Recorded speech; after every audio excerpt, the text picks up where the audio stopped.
So earlier this week, we got a full trailer for the new Sonic racing game coming out later this year, Sonic Racing CrossWorlds.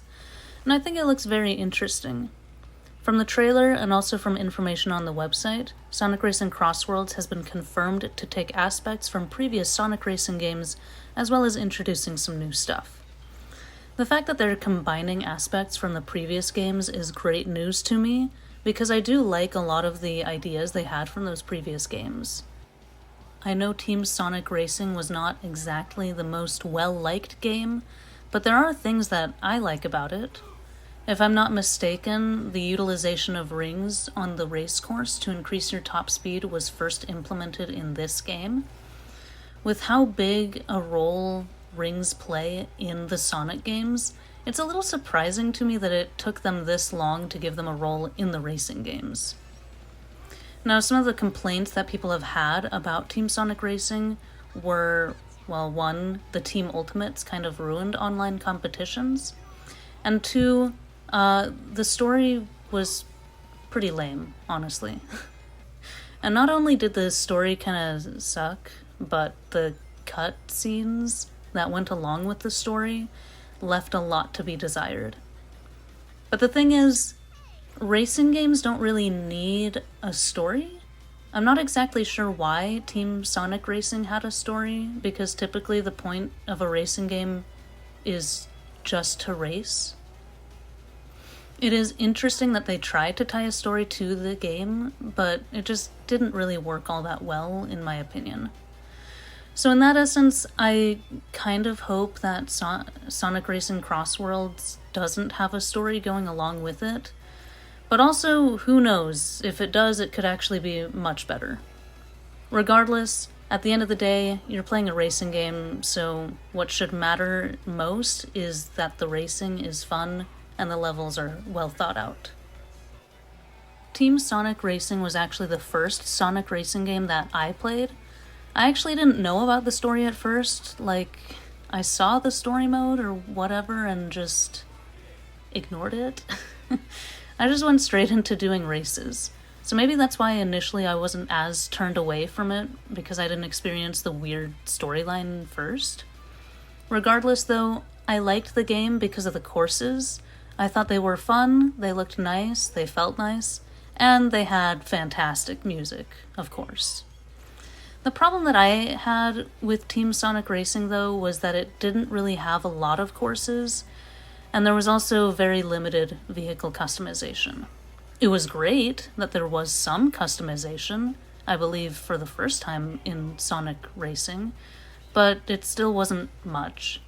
The different character classes of speed, power, and technique were cool in concept, but I wish it hadn't been tied specifically to characters. What if I wanted to be a speed demon as Omega, or plow through my opponents as Tails, or glide across lava as Vector?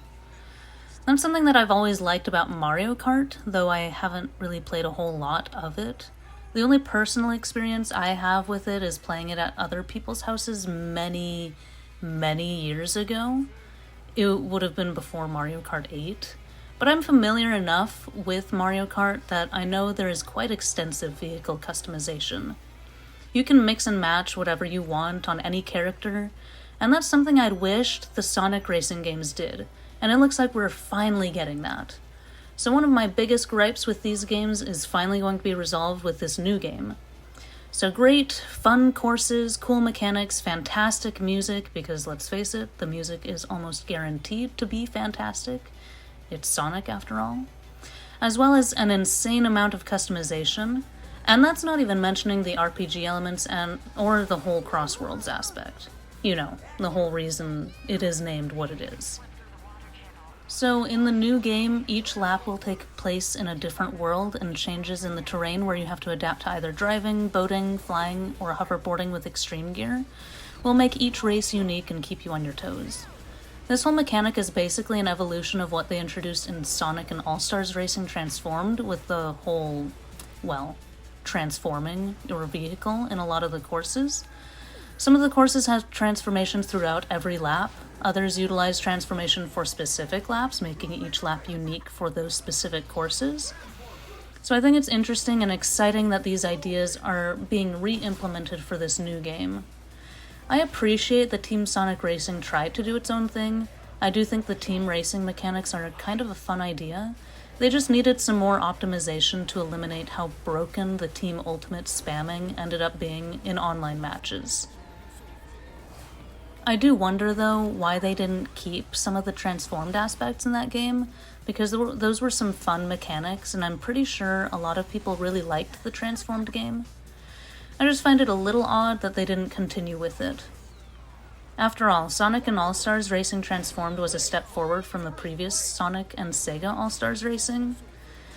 I'm just happy they're taking pieces from all of these games and tying them all together in what is looking to be like a really great Sonic Racing game. I think this game is going to be a lot of fun, at least I hope. We'll see. We'll find out for sure in a little bit. I mean, people will be playtesting it next week. Not me. I don't have a PS5, but people will, and if it's already at the stage where people are playtesting it, it shouldn't be much longer before it's actually released everywhere else. Anyway, I just kind of wanted to talk about this. That's all I've got on this subject.